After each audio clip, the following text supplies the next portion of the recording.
Hi hello welcome back to JDK kitchen. இன்றைக்கி முட்டை வச்சு புதுசாக இந்த மாதிரி சைடிஷ் செஞ்சு பாருங்கள். இது சாதம், சப்பாத்தி, தோசை கூட ரொம்ப டேஸ்ட்டாக இருக்கும்.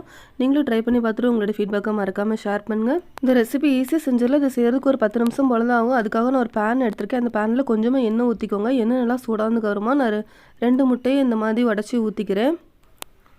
முட்டை ஊற்றினதுக்கப்புறமா கொஞ்சமாக உப்பு மேலே தூவி விட்டுக்கோங்க. கொஞ்சமாக சில்லி பவுடர் இந்த மாதிரி மேலே தூவி விட்டுக்கோங்க. ஒரு பக்கம் வந்ததுக்கப்புறமா திருப்பி போட்டு 2 பக்கமும் நல்லா வேக வச்சு எடுத்துக்கோங்க. நான் பின்னாடி பக்கமாக லைட்டாக சில்லி பவுடர் ஆட் பண்ணிக்கிறேன். 2 பக்கமும் வெந்ததுக்கப்புறமா நான் பிளேட்டுக்கு மாற்றிக்கிறேன். இதே மாதிரியே திரும்பவும் 2 முட்டையும் இந்த மாதிரி உடச்சி ஊற்றி அது மேலேயும் உப்பு மிளகுத்தூள் போட்டு திருப்பி எடுத்துக்கோங்க. உங்களுக்கு எத்தனை முட்டை தேவையோ நீங்கள் அத்தனை முட்டை யூஸ் பண்ணிக்கலாம். நான் இன்றைக்கி மொத்தமாக 4 முட்டை யூஸ் பண்ணியிருக்கேன். இப்போ 4 முட்டையும் நல்லா பொரித்து எடுத்தாச்சு. நான் அதே பேன்லேயே கொஞ்சமாக எண்ணெய் ஊற்றிக்கிறேன்.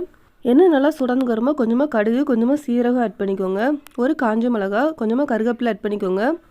நான் ஒரு பெரிய சைஸ் பல்லாரி எடுத்து இந்த மாதிரி குட்டி குட்டியாக கட் பண்ணி வச்சுருக்கேன். அதையும் ஆட் பண்ணிக்கிறேன். 2 பச்சை மிளகாய் அந்த மாதிரி கட் பண்ணி ஆட் பண்ணிக்கோங்க. நல்லா வதக்கி விட்டுக்கோங்க. தேவையான அளவு உப்பு ஆட் பண்ணிக்கோங்க. நான் 1 ஸ்பூன் அளவு இஞ்சி பூண்டு இடித்து இந்த மாதிரி ஆட் பண்ணியிருக்கேன். இஞ்சி பூண்டோட பச்சை வாசனை போகிற வரைக்கும் நல்லா வதக்கி விட்டுக்கோங்க.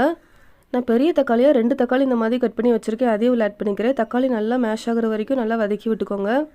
தக்காளி நல்லா வதங்கினதுக்கு அப்புறமா நம்ம தேவையான அளவு மசாலா ஆட் பண்ணிக்கலாம். கொஞ்சமாக மஞ்சத்தூள், கொஞ்சமாக மல்லித்தூள், கொஞ்சமாக கரம் மசாலா, கொஞ்சமாக சில்லி பவுடர் ஆட் பண்ணிக்கோங்க. மசாலோட பச்சை வாசனை போகிற வரைக்கும் நல்லா வதக்கி விட்டுக்கோங்க. கொஞ்சமாக தண்ணி சேர்த்து கொஞ்சம் மூடி போட்டு கொஞ்சம் நல்லா வேக வச்சுக்கோங்க. நான் ஒரு 5 நிமிஷம் கழித்து ஓப்பன் பண்ணிக்கிறேன்.